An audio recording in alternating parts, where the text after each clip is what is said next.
it's Kati Arepas, and I'm going to draw a sun that is being reflected on the water, as the title says, and I'm going to do like a really short and oversimplified guide as to how I drew this.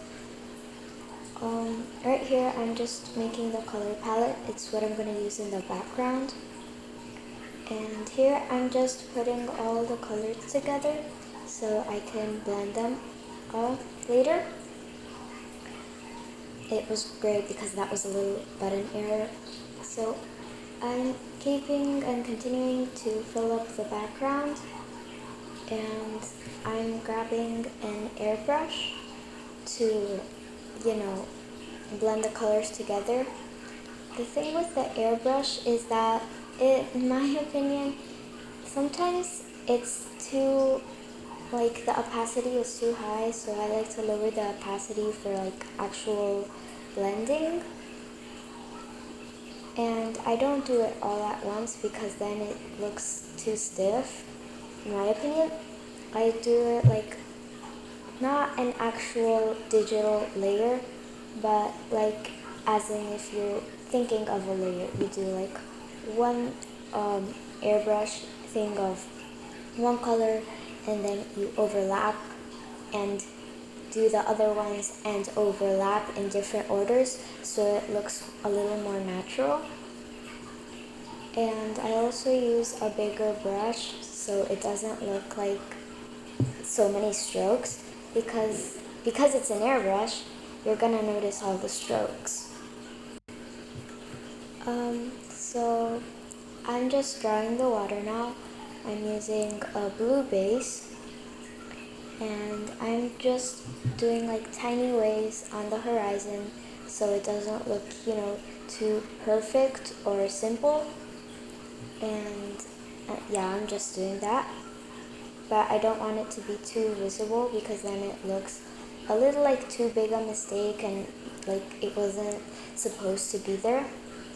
Now I'm gonna make another layer and use the airbrush, although not on a low opacity as much as it was before for the blending, because here I really want it to show the color and not look so blended with the base color of the water, so it looks more like actual different depths of the water from the actual water line to the bottom of the sand, because that's actually why it looks, some parts darker and some parts lighter, and also on how the sun reflects on it, but that's a little different.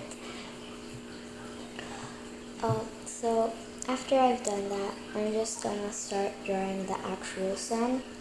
And because I want it to look super and extra bright, I'm going to be using the airbrush.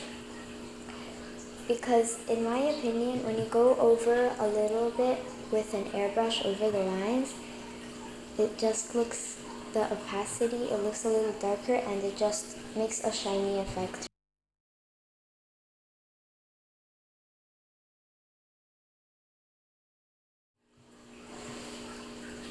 Here I'm just erasing the extra things because I'm going to be drawing the reflection of the sunlight on the water, and where it is right now, it isn't necessarily where I want it to be for the reflection. So now that that's done, I'm making a layer under the